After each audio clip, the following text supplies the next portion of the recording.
ફતેગંજ વિસ્તારમાં ગુજરાતમાં વીજ કંપનીઓ દ્વારા પ્રીપેડ સ્માર્ટ મીટર લગાવતા ફતેગંજની એમજીવીસીએલ કચેરી ખાતે ભારે હોબાળો મચાવ્યો હતો।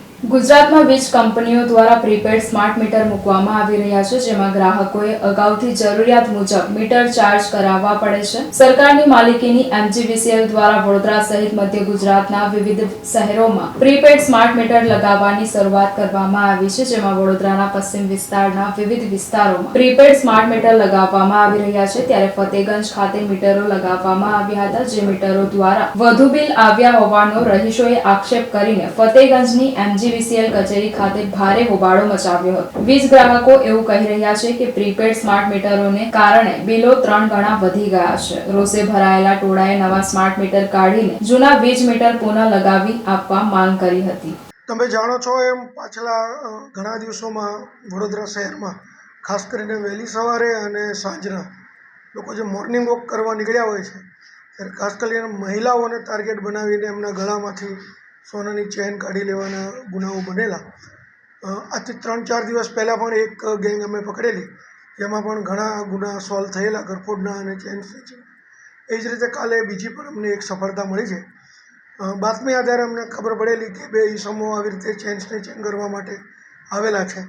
એને આધારે અમારી ટીમ છે કાર્યરત હતી સરદાર એસ્ટેટ 4 રસ્તા પાસે। ત્યાંથી 2 ઈસમો મળ્યા છે। એકનું નામ છે વૈભવ બાબુભાઈ જાદવ અને બીજાનું નામ છે ભાવેશ મનસુખભાઈ ચાડે।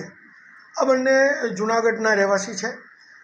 એ બંને શંકાને આધારે લાવતા પૂછપરછ કરતા સમા પોલીસ સ્ટેશનના 3 ચેન સ્નેચિંગના ગુના છે એનો ભેદ ઉકેલાયો છે। 3 ગુનાનો મુદ્દામાલ પણ મળ્યો છે અને તેઓ ચોરીનું મોટરસાઇકલ, પહેલાં મોટરસાઇકલ ચોરતા હતા અને એ ચોરીના મોટરસાઇકલના આધારે એને સાથે રાખી અને ચેન સ્નેચિંગ કરતા હતા। તો વાહન ચોરીના પણ બીજા ગુના ડિટેક્ટ થયા છે। આમ ટોટલ 5 ગુના ડિટેક્ટ થયા છે અને ટોટલ જોઈએ તો 3,67,000નો મુદ્દામાલ પણ આ બંને આરોપીઓ પાસેથી કબજે થયો છે। આ બંને આરોપીઓની એમો એવી છે કે તેઓ ચોરી કર્યા પછી મુદ્દામાલ છે બોમ્બે બાજુ વેચવા માટે જાય છે અથવા તો ગોવા બાજુ ફરવા માટે જતા રહે છે। બંનેની હિસ્ટ્રી પણ અગાઉ ગુનાહિત રહી છે।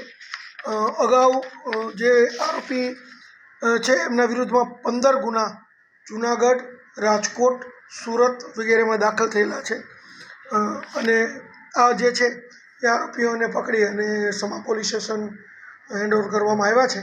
તે લોકો આ ગુનાના કામે વિશેષ પૂછપરછ કરી અને વધુ તપાસ હાથ ધરી છે।